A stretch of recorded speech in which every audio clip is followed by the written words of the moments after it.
ओम नमः शिवाय। श्रावण मातम्य 27वां अध्याय। श्रावण मास के अन्य कार्य। हे सनत कुमार, श्रावण मास में मनुष्य को जो अन्य कार्य करने चाहिए उनको सुनो। भगवान शंकर ने कहा, कर्क की संक्रांति से सिंह की संक्रांति तक सब नदियां रजस्वला हो जाती हैं, इसलिए उस दिन नदियों में स्नान करना निषिद्ध है। समुद्र में गिरने वाली नदियों में स्नान कर सकते हैं, इसमें कोई दोष नहीं लगता। कुछ महर्षियों का कहना है कि कर्क संक्रांति से दक्षिण दिशा में स्थित भगवान अगस्त्य के उदय काल तक नदियां रजस्वला रहती हैं। ग्रीष्म ऋतु में भूमि पर जो नदियां सूख जाती हैं, वे भी रजस्वला रहती हैं। अपने आप जिन नदियों की गति 32 हाथ न हो, उन नदियों में वर्षा ऋतु में 10 दिन तक स्नान नहीं करना चाहिए। उन नदियों को नदी न कहकर गर्त शब्द से पुकारें। कर्क संक्रांति के आरंभ में महानदियां रजस्वला होती हैं। जिस प्रकार स्त्रियां 3 दिन तक अपवित्र रहती है, उसी प्रकार महानदियां भी 3 दिन तक अपवित्र रहकर चौथे दिन पवित्र हो जाती हैं। गोदावरी, भागीरथी, वेणिका, तुंगभद्रा, पयोष्ठी और तापी, ये 6 नदियां विंध्य पर्वत के दक्षिण में बहती है।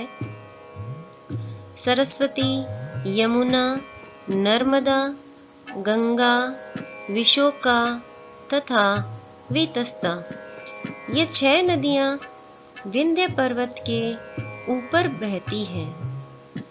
कृष्णा, बंजरा, कावेरी और देविका, ये 4 महानदियां कर्क संक्रांति पर एक दिन के लिए रजस्वला होती हैं। कर्क संक्रांति से गौतमी नदी 3 दिन रजस्वला रहती है। सरस्वती, पलक्षधारा, यमुना, भागीरथी, नर्मदा, सरयू, सिंधु, सती, चंद्रभागा, ये 9 नदियां और नद नाम से विख्यात शोण, हिरण्य, सिंधु, कोकिल, शतद्रु, घग्गर, अर्हित, ये 7 नदियां पवित्र रहती हैं। ये रजस्वला नहीं होती। सरस्वती, यमुना, गंगा, धर्मद्रवा, ये नदियां सब काल में गुप्त रजो दोष वाली होती है। ये हमेशा पवित्र रहती है। नदी के तटवासियों को रजस्वला जन्म पाप नहीं लगता। गंगा जल में रजोदृष्ट जल मिलने से पवित्र हो जाता है। श्रावणी, उत्सर्ग, प्रातः स्नान, विपत्ति के समय, चंद्र और सूर्य ग्रहण के समय रजो दोष नहीं होता। अब मैं सिंह की संक्रांति पर गौ प्रसव के फल को बताता हूँ।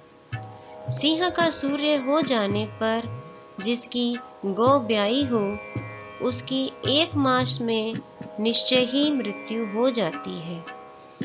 उस समय की गौ प्रसव की शांति का उपाय सुनो, जिसके करने से मनुष्य सुखी हो जाता है। उस गौ को ब्राह्मण को दान कर देनी चाहिए।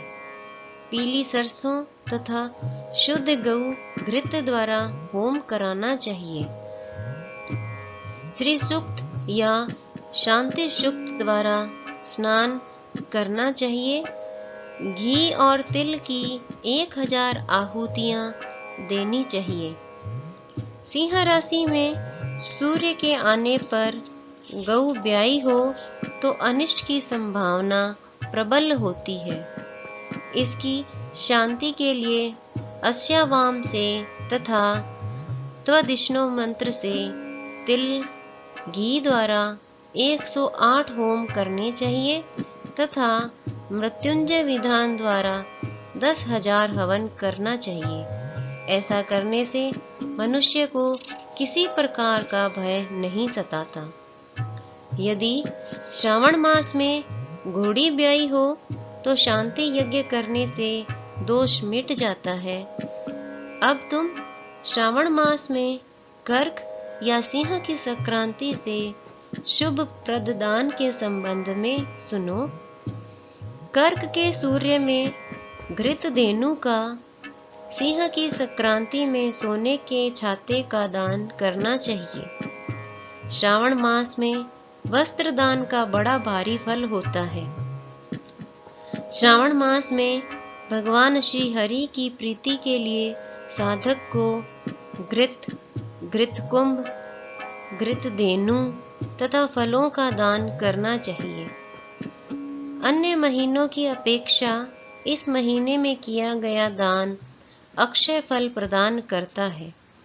मुझे इस महीने से अधिक प्रिय और कोई महीना नहीं है। जो इस महीने में व्रत करता है वह विशेष रूप से मेरी कृपा का पात्र होता है।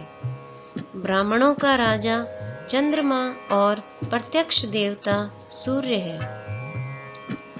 ये दोनों मेरे नेत्र हैं, अतः उसकी संक्रांति संज्ञा कर्क तथा सिंह संज्ञा हुई। मनुष्यों को चाहिए श्रावण मास में प्रातः स्नान कर शिव पूजन करें और इस मास का माहात्म्य तथा कथा भक्ति के साथ पूरे मास सुनता रहे। श्रावण मास के महीने के व्रत करने से 7 प्रकार की जो बंध्याएं हैं उनको भी पुत्र प्राप्ति हो जाती है। इस महीने में श्री व्यास जी की भी पूजा करनी चाहिए। जिसने श्री वेद व्यास जी को प्रसन्न कर लिया उसने मानो मुझे प्रसन्न कर लिया। जो श्रावण मास का माहात्म्य सुनकर भगवान वेद व्यास का पूजन नहीं करता, यमराज उसके कान काट कर बहरा बना देते हैं। इसलिए इस मास में श्री वेद व्यास जी की पूजा अवश्य करनी चाहिए। जो व्यक्ति भक्ति पूर्वक इस श्रावण मास के महात्म्य को पढ़ता, सुनता या सुनाता है उसको महान पुण्य की प्राप्ति होती है। इसी के साथ श्रावण महात्म्य का 27वां अध्याय पूर्ण हुआ। ओम नमः शिवाय।